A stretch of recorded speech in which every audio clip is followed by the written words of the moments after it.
दिल्ली के मुख्यमंत्री और आम आदमी पार्टी के राष्ट्रीय संयोजक अरविंद केजरीवाल के लिए बिहार और यूपी बंगाल से ज्यादा महत्वपूर्ण गुजरात क्यों है। आज के इस वीडियो में हम आपको बारीकी से समझाएंगे, विस्तार से और आसान भाषा में।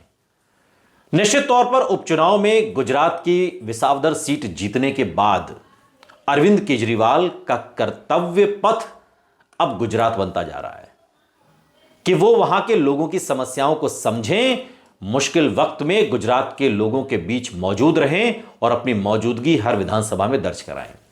और ऐसा करने से लोगों को अरविंद केजरीवाल का साथ मिलेगा और आम आदमी पार्टी को बीजेपी के खिलाफ राजनीति करने का मौका भी। क्योंकि आमतौर पर ऐसा होता नहीं है कि उपचुनाव विपक्ष की पार्टी जीत जाए। आमतौर पर यह रवायत है कि येन केन प्रकारेण कैसे भी करके सरकार हर उपचुनाव बाई इलेक्शन जीतती रही है। पंजाब में खुद आम आदमी पार्टी उपचुनाव जीती है तरन तारण सीट से, या और भी जहां बाई इलेक्शन हुए, ज्यादातर 90% वही राज्य सरकारें चुनाव जीतती हैं जिनकी अपनी सत्ता रहती है, बाई इलेक्शन वही लोग जीतते हैं। लेकिन गुजरात में ऐसा नहीं हुआ। बीजेपी वहां लंबे समय से शासन कर रही है, बावजूद इसके आम आदमी पार्टी ने इस उपचुनाव को जीत लिया और यहीं से केजरीवाल को ऑक्सीजन मिली है। लेकिन जहां पहले चुनाव हो रहा है वहां झांकना भी नहीं है।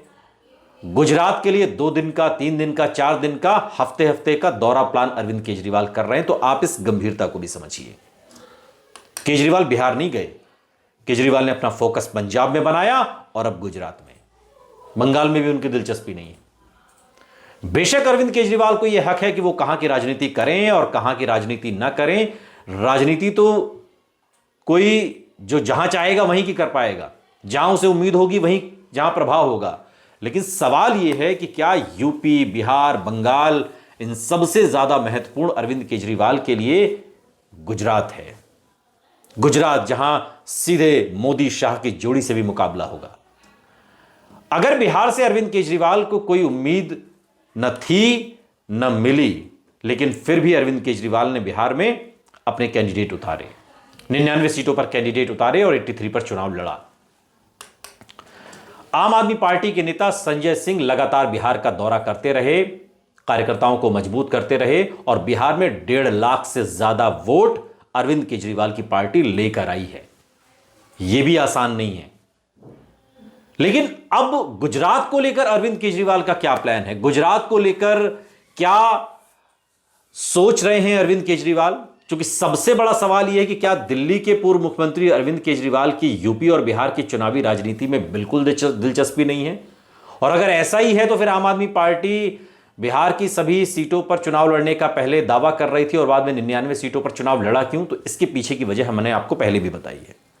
वोट परसेंटेज बढ़ाना और राष्ट्रीय पार्टी की मान्यता को बनाए रखना, सीधी सी बात है। लेकिन अब गुजरात चलिए। गुजरात के मुडासा में आम आदमी पार्टी की तरफ से किसान पशुपालक महापंचायत भी आयोजित हो चुकी है और इस महापंचायत में आम आदमी पार्टी के नेता अरविंद केजरीवाल के साथ पंजाब के मुख्यमंत्री भगवंत मान भी शामिल हुए थे, आपको याद होगा। और अरविंद केजरीवाल लगातार गुजरात को लेकर जिस तरीके की बातें कह रहे हैं, जो मुद्दे उठा रहे हैं, और एक बार उन्होंने सोशल मीडिया पर लिखा भी था कि वो गुजरात में अपने दूध के उचित दाम जो किसान मांग रहे हैं, किसान पशुपालक, उनको सपोर्ट करेंगे। यानी कि एक बड़े वोट बैंक पर अरविंद केजरीवाल ने अपनी नजर बनाई है। तब अरविंद केजरीवाल ने लिखा था कि गुजरात में अपने दूध के उचित दामों की मांग कर रहे किसान पशुपालकों के प्रदर्शन पर बीजेपी सरकार लाठीचार्ज करती है और एक किसान की इसमें मौत भी हुई। घोर भ्रष्टाचार के खिलाफ आवाज उठाने पर आम आदमी पार्टी के नेता चैतर वसावा को गिरफ्तार भी किया गया था। 30 साल शासन करने के बाद आज गुजरात में बीजेपी का अहंकार और भ्रष्टाचार चरम पर है। यह बातें अरविंद केजरीवाल ने कही थी और वहीं से अरविंद केजरीवाल ने पिच अपनी तैयार शुरू करनी कि 2027 में कैसे चुनाव लड़ना है। क्योंकि जिन दिनों अरविंद केजरीवाल पंजाब में लुधियाना वेस्ट उपचुनाव की तैयारियों में जुटे हुए थे, आम आदमी पार्टी अगले 2 साल के प्लान को लेकर जब खबर आई तो बताया गया कि आने वाले 2 साल में देश में जितने भी विधानसभा चुनाव होंगे, आम आदमी पार्टी उन सभी चुनावों को लड़ेगी और इसका मोटिव यह है कि वोट परसेंटेज बढ़ाया जाए और राष्ट्रीय पार्टी की जो मान्यता है उसे बरकरार रखा जाए। और चुनावी राज्यों को दो कैटेगरी में तब बांटा गया था। एक कैटेगरी में वो राज्य रखे गए जहां अरविंद केजरीवाल खुद चुनाव कैंपेन को लीड करेंगे, और दूसरी कैटेगरी में वो राज्य शामिल है जहां आम आदमी पार्टी क्षेत्रीय नेताओं के भरोसे चुनाव लड़ेगी, जिनमें बिहार भी था। और बिहार को लेकर के कोई खास स्ट्रेटजी नहीं थी। मैंने कई बार कहा, बिहार सिर्फ इसलिए लड़ा गया क्योंकि एक प्रयोग करना था, खुद को तोलना था, और उसमें आम आदमी पार्टी कामयाब रही। लेकिन अरविंद केजरीवाल लुधियाना इलाके में धावा बोलते हैं, और अकेले नहीं, मनीष सिसोदिया समेत तमाम पूरी टीम रहती है। और अभी तरन तारण का उपचुनाव भी आपने देखा, भगवंत मान भी और दिल्ली के भी तमाम नेता, सभी लोग वहां के कार्यक्रमों में जाते हैं, और तरन तारण सीट बिल्कुल लिटमस टेस्ट बन जाती है कि 2028 में जब चुनाव होगा पंजाब में, तो यहां पर जीत हार से ही तय होगा कि वहां कौन आने वाला है। तो यहां तो केजरीवाल ने जीत ली तरन तारण। तो इसलिए बहुत सारे सवाल उठते हैं। बहुत समय पहले जब अरविंद केजरीवाल पंजाब चुनाव को लेकर आम आदमी पार्टी की तैयारियों के बारे में मीडिया को एक बार जानकारी दे रहे थे, तो एक सवाल यूपी को लेकर उनसे पूछा गया था, और तब अरविंद केजरीवाल का कहना था कि उत्तर प्रदेश में आम आदमी पार्टी के लिए बैंड विद नहीं है, और लगता है कि आज तक वो उस बात पर कायम है। लेकिन बिहार चुनाव पर भी क्या वही बात लागू होती थी? ये बात अरविंद केजरीवाल की इन बातों से इस पर रोशनी नहीं डलती। 2022 के विधानसभा चुनाव में गठबंधन के लिए संजय सिंह और अखिलेश यादव के बीच मीटिंग हुई थी, लेकिन उस मीटिंग में कोई बात नहीं बनी, क्योंकि जनाधार नहीं है आम आदमी पार्टी का भी उत्तर प्रदेश में। हालांकि ये और बात है कि संजय सिंह पदयात्रा वगैरह निकाल रहे हैं। 2024 के लोकसभा चुनाव में तो अरविंद केजरीवाल ने लखनऊ में अखिलेश यादव के साथ एक प्रेस कॉन्फ्रेंस भी की। स्वाति मालीवाल के सवाल पर उनका बचाव भी किया, आपने देखा होगा वो वीडियो। 2025 के विधानसभा चुनाव में तो अखिलेश यादव ने बाकायदा अरविंद केजरीवाल के लिए कैंपेन तक किया, चुनाव प्रचार किया, केजरीवाल के पक्ष में वोट मांगे, कांग्रेस के खिलाफ जाकर वोट मांगे। तो अभी तक जो समझ में आ रहा है कि आम आदमी पार्टी को दिल्ली के अलावा पंजाब, गुजरात और गोवा में एक्टिव देखा गया है, जहां पर उनका जनाधार भी है। अब गोवा पर कम जोर आता है और दिल्ली से सत्ता गंवाने के बाद ज्यादा जोर पंजाब पर होना बनता है, लेकिन पंजाब के बाद अब नजरें गुजरात पर टिकी हैं।